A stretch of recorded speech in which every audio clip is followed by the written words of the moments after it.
Hi my dear friends, my name is Abhishek and you are watching Maths Magic channel on YouTube. Today we are going to discuss about topic number 2.3, that is relationship between zeros and the coefficient of a polynomial.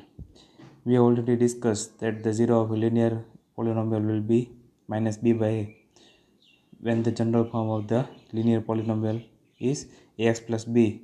So the zero of the linear polynomial will be minus b by a, that is minus constant term upon coefficient of x. Now we are in this topic we are going to discuss about the relationship between the zeros and the coefficient of a quadratic polynomial. We have already discussed that quadratic polynomial means the polynomial having the maximum exponent as the 2. So in the 9th standard we have studied the method of splitting the middle term. The same method we will apply to find the zeros of the quadratic polynomial. For that we have taken one of the example, that is 2x square minus 8x plus 6. In the example 2x square minus 8x plus 6, the middle term is 8x. So splitting the middle term, that is 8 minus 8x into two terms. The two terms must be, or the two terms, how to find the two terms or split the middle term into two terms. For that we have to take the help of this first term and the third term. First term is 2x square and the third term is 6. When we multiply first term and third term, that is 2x square into 6, that the answer will be 12x square. So we have to split the middle term into the form in which when the multiplication is done, the answer should be 12x square, and the addition is done or the subtraction is done, the answer should be minus 8x. So splitting the middle term into two other terms, that is minus 2x and minus 6x. When we multiply minus 2x with minus 6x, we will get answer as 12x square. But when we add these two terms, we will get minus 8x. So there is no change in the equation, but we are splitting the middle terms to obtain the factors of the polynomial. So 2x square minus 2x minus 6x plus 6. So taking 2x common from these two terms, so we are getting 2x into x minus 1, and taking 6 common from 6x plus 6, so we are taking minus 6x the common, so we are getting x minus 1 as the answer. So when we take x minus 1 common from both the terms, we are getting 2x minus 6 in the another bracket. So when we equate this polynomial with the 0, we will get x is equal to 6, 2x minus 6 is equal to 0, and x minus 1 is equal to 0. So x is equal to 1 and x is equal to 6 by 2. 6 by 2 means we will get answer as 3. Thus 1 and 3 are the zeros of the polynomial or the quadratic polynomial 2x square minus 8x plus 6. Further we go, they are telling us that sum of zeros should be done. Two things we have to obtain on the basis of the answer we have got or the zeros we have got from the quadratic polynomial. Sum of the zeros mean the first 0 is 1 and second 0 is 3. Then the sum of zeros will be 1 plus 3, that is 4, which is equal to minus into coefficient of x upon coefficient of x square. Coefficient of x is minus 8. When we put minus 8 into bracket and minus sign is outside there, this is the formula of obtaining the sum of zeros, that is minus coefficient of x upon coefficient of x square, and coefficient of x square is 2. So minus minus plus will come, that is plus 8 upon 2. 2 for the 8, so we are getting 4 as the answer. You can also write it as plus 8 upon 2, because minus and minus into minus, that is plus sign. Now in the another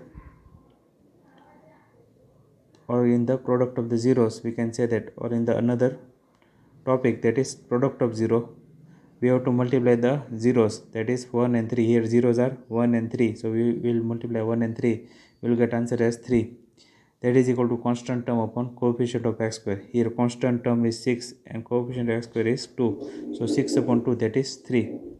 So these method or these two formulas can also be used to find the sum of zeros and product of zeros, or we can use the splitting the middle term also. That way also we can do the question. or solve the question. Then we have taken the second example, that is 3x square plus 5x minus 2. So 3x square plus 5x minus 2, here first term and second term multiplication is 3x square into minus 2. We are getting minus 6x square as the answer.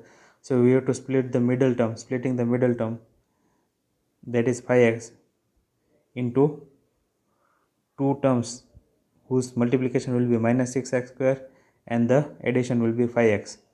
So the two terms will be 6x and minus x. So 3x square plus 6x minus x minus 2. So here 3x is common, so taking 3x common, we will get in the bracket x plus 2, and here minus 1 is common, so we will get in the bracket x plus 2. Taking x plus 2 as the common, we will get in the bracket 3x minus 1. Equating this polynomial with the 0, we will get x is equal to 1 by 3 and x is equal to minus 2. Thus x is equal to minus 2 and 1 by 3 are the zeros of the polynomial 3x square plus 5x, that is 3x square plus 5x minus 2. So the sum of the zeros will be 1 minus 3, 1 by 3 minus 2. So answer will be minus 5 by 3. So are we getting the answer? Yes, we are getting the answer. Minus coefficient of x. Here coefficient of x is 5. So 5 into minus means 5 minus 5. So we are getting numerator. And coefficient of x square. Here coefficient of x square is 3. So are we getting the answer 3? Yes, we are getting answer 3 here. And in the product of zeros, that is 1 by 3 into minus 2, that is minus 2 by 3. Answer is constant term upon coefficient of x square. So constant term is minus 2. So are we getting the answer? Yes, we are getting the answer here, minus 2. Coefficient of x square is 3. So are we getting the answer? So yes, we are getting the answer. So this way also we can get the answer. So in the final conclusion of the theory, they are telling us that alpha and beta are the zeros of the quadratic polynomial for the factors x minus alpha and x minus beta. For the general equation of the quadratic polynomial, that is ax square plus bx plus c, or the polynomial p of x, where a is not equal to 0. Instead of a and b, if we put, or when we take this quadratic polynomial equal to k into x minus a, x minus b, where k is constant, we will get x into x, that is x square, x into minus b, that is x minus bx, then minus alpha into x, that is minus alpha x, there's minus into minus, that is plus alpha beta. So we are getting plus alpha beta. So we will get kx square minus k into, taking k as constant from alpha x and beta x, we will get, here x will appear alpha plus beta minus sign out, and then plus k into alpha beta. So here a is k, b is minus k into alpha plus beta, and c is equal to k alpha beta. So in the final conclusion of the quadratic polynomial, coefficient of zeros, relationship between coefficient of zeros, we are getting alpha plus beta as minus b by a, and alpha into beta, that is multiplication of the product of zeros, that is c by a. Or in the other terms, or in the standard formula, you can say that coefficient of minus coefficient of x upon coefficient of x square for sum of zeros, and constant term upon coefficient of x square for product of zeros. Here they are introducing us three terms, that is alpha, beta and gamma. Alpha can be written as this way, beta can be written as this way, and gamma can be written as this way. Now we are going to solve about example number 2. Here example number 2 is find the zeros of the quadratic polynomial x square plus 7x plus 10 and verify the relationship between the zeros and the coefficient. Here x square plus 7x plus 10, splitting the middle terms. Here first term is x square and the second term, last term is 10. 10 into x square, that is 10x square. We have to split the middle term in a way that the multiplication of the two terms which we are optating should be 10x square, and the addition must be 7x. So splitting the middle term into 5x plus 2x, we are getting x as the common. So taking x out of the bracket, we will get x plus 5 in the first bracket. Taking 2 as the common from the second bracket, we will get x plus 5 in the second bracket. So taking x plus 5 common, we will get x plus 2 in the first bracket. Equating this to the 0, we will get x is equal to minus 2 and x is equal to 5 in the second bracket. Thus minus 2 and minus 5 are the zeros of the quadratic polynomial, that is x square plus 7x plus 10. Now to find the sum of the zeros, we will get minus b by a, that is minus coefficient of x upon coefficient of x square. Here coefficient, here we will put minus sign outside, that is in the formula. Then coefficient of x is 7, then we will put that in the bracket. Then coefficient of x square, here coefficient of x square is, here nothing is given, it means that 1 will always be present, so 1 minus 7 by 1 means minus 7 is the answer. So we are getting the minus 7 as the answer. Yes, minus 2 plus minus 5, that is minus 7 is the answer, so it is verified. Now product of the zeros c by a, or the constant term upon the coefficient of x square, that is here constant term is 10 and the coefficient of x square is 1. 10 upon 1 is 1. 10 upon 1 is 10. So are we getting the answer? Minus 2 into minus 10, that is product of the zeros. First 0 is minus 2 and the second 0 is minus 5. Multiplying the two terms, we are getting 10. So yes, it is verified. We are getting the answer. Example number 3. Find the zeros of the polynomial x square minus 3 and verify the relationship between the zeros and the coefficient. Here the quadratic polynomial is x square minus 3. So we can write it as a minus b into a minus b into a plus b. Here it is in the form of a square minus b square. So splitting the term, we are getting x is equal to root 3 and x is equal to minus root 3. In the sum of zeros, we will get root 3 plus minus root 3, that is root 3 minus root 3 is 0 is the answer. So are we getting the answer by the formula? Yes, we are getting the answer by formula. Minus coefficient of x upon coefficient of x square. Here coefficient of x is, here x is not present, so the coefficient of x will be 0. Therefore 0 upon 1 is 0. So yes, we are getting the answer as 0, so it is verified. Then product of zeros, root 3 into minus root 3, so answer will be minus 3. So are we getting the answer? Yes, we are getting the answer, that is constant term upon coefficient of x square. Here constant term is minus 3 and coefficient of x square is 1. Minus 3 upon 1 is minus 3.